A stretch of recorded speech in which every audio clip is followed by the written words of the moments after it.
I think Washington should be very worried this week. Why? They're going to Piscataway, New Jersey, and they're going to lose to Rutgers. Roman Tomashoff, Locked On Huskies, is down below here in the triple box, not the octo box, but the triple box. Jacob Goins, Locked On Hoosiers, is here because I thought he might be bored this time of day.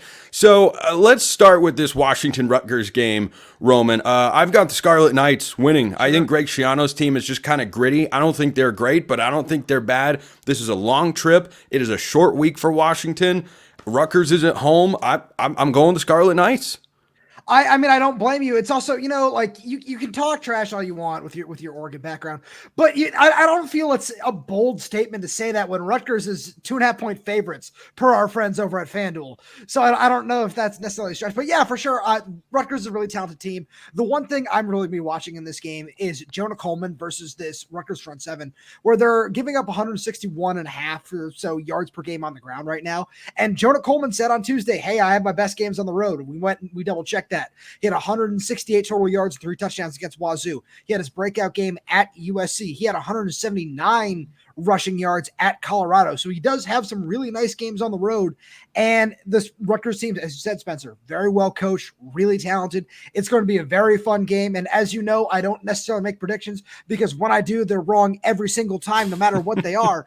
So I think that this one is, I'm just going to say it is a toss-up, and it's going to be a really fun game in a very rowdy crowd. If you're always wrong, why don't you just pick Rutgers to win the football game? This is an easy calculation to win points amongst Husky fans.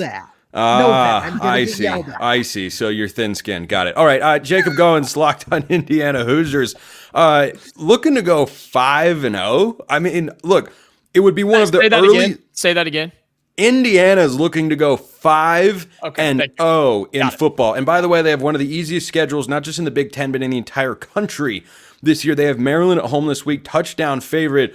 Are the Hoosiers getting to 5-0 and going over their preseason win total before we hit the halfway point?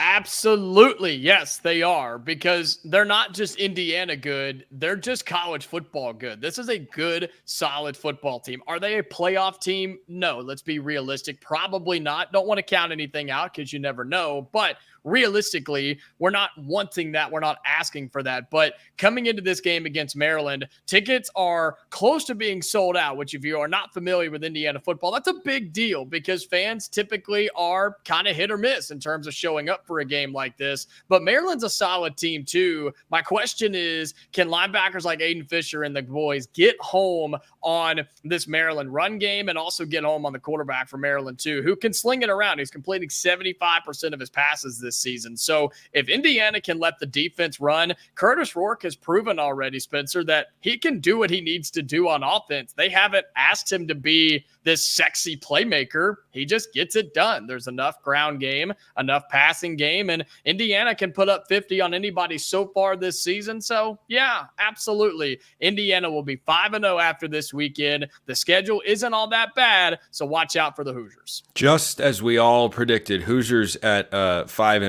And when I say easy schedule, folks, I mean this is what it sounds like for Indiana the rest of the year. Maryland at Northwestern, host Nebraska, host Washington, at Michigan State. Then you have Michigan at home, Ohio State on the road. Those might be a couple of losses.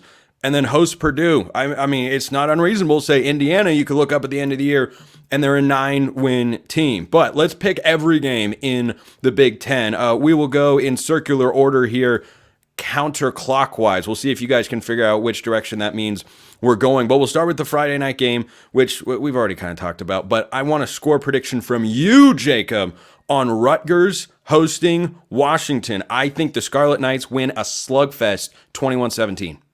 Yeah, I mean, that seems to be where I'm going to live. I'm going to say 24-21 Washington, though. I'm taking Washington. Yeah, Jacob.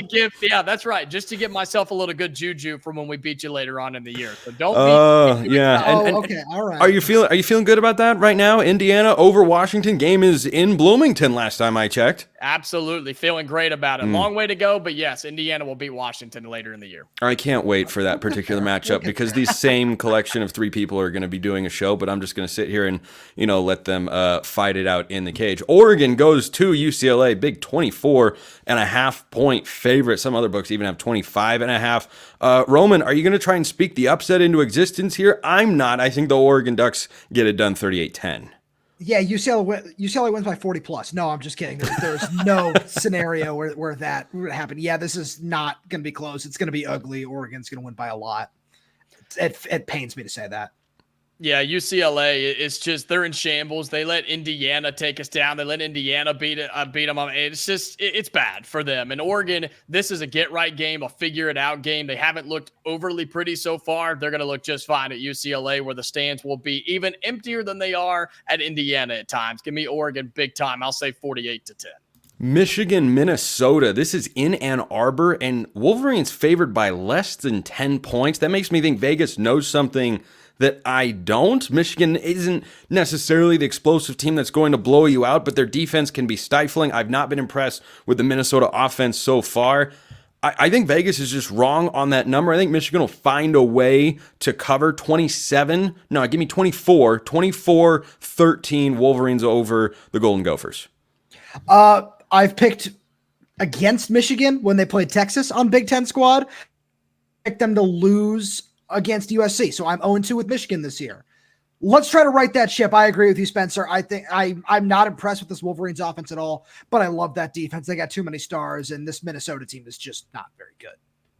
Our friends at FanDuel have this total between 35 and 36 points, depending on when you look at it. Tell me that's not the grossest total you've ever seen. Michigan It's not the gross. Have you ever watched an Iowa football game? It's not the grossest total I've ever seen. Happened last year. That's true. That is true. I'm going to take Michigan, like you guys said. Defense will win this game. It won't be pretty. Give me Michigan 28, and we'll say, 17. That's generous. That's incredibly generous. I mean, I had him at 13, which is just, radically different. Nebraska looking for a bounce back at Purdue, 10-point favorites in West Lafayette. I think Nebraska is a good team that had a bad game last week. Give me the Cornhuskers here, 31-13. Yeah, I'm with you, Spencer. The same thing you can say about Minnesota, you can say about Purdue. Not very good. This Nebraska team, they didn't look very good last week, but I think they'll get right. And again, I have to say this 2 weeks in a row, this Patrick Mahomes, Dylan Raiola stuff, it needs to stop right now. I'm over it already. It's exhausting. I'll never pick Purdue, ever, ever, ever. And this is really because they're just a bad football team. Nebraska 35-17. Ohio State hosting, check that, Michigan State hosting Ohio State. The Buckeyes are 24-point road favorites. I have no confidence in Michigan State's ability to cover that number. Give me the Buckeyes 51-10. Oh, you're giving them 10? I had something wild like, 58, 59. I didn't say when that touchdown was showing up. You know what? That's fair. Yeah, give me 59-7. Ohio State is going to roll, and it's going to be really, really ugly. Yeah, our boy Jay is going to be excited on Locked On Buckeyes. 45-3, Ohio State wins. USC looking for a bounce back themselves. I think they get it against Wisconsin. Big favorite, over 2 touchdowns. I think USC throttles Wisconsin in this spot, 42-20, and I don't think it feels that close. I'm not a fan of this Wisconsin offense without Tyler Van Dyke. It didn't necessarily look super impressive with Tyler Van Dyke.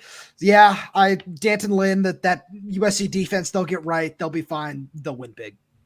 Yeah, you said it, Roman. I wasn't a fan of Van Dyke in this offense when he was healthy. So USC will find a way to get it right. They will win the line 15-16, depending on when you look. I'll take USC big. Give me the Trojans 31, Wisconsin 17. Lastly, the surprise top 20 matchup of the Big Ten slate right now.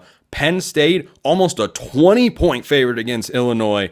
I think the Fighting Illini are a well-coached team, play a little ball control, even on the road. I think they hang around. I like Penn State to win 34-20. I think it'll be closer than that, Spencer. Give me 28-24 Penn State. I've got them in the Big Ten championship. I can't necessarily pick against them. That was a preseason prediction. It doesn't necessarily look great right now, but I got to stick with it there. Yeah, Illinois is going to keep this close. I don't know what Vegas is on. Maybe they do know something we don't. But no, give me Illinois to at least stay within the game, but Penn State will win. I'll say 28-24. Jacob Goins, Locked On Hoosiers. Roman Tomashoff, Locked On Huskies. That's every game and how it's going to play out in the Big Ten this week. Fellas, a lot of fun. Appreciate it. Spencer, thanks for having me. Thanks so much. Appreciate everyone listening. I'll see you next time. And until then, hope you have a wonderful rest of your day.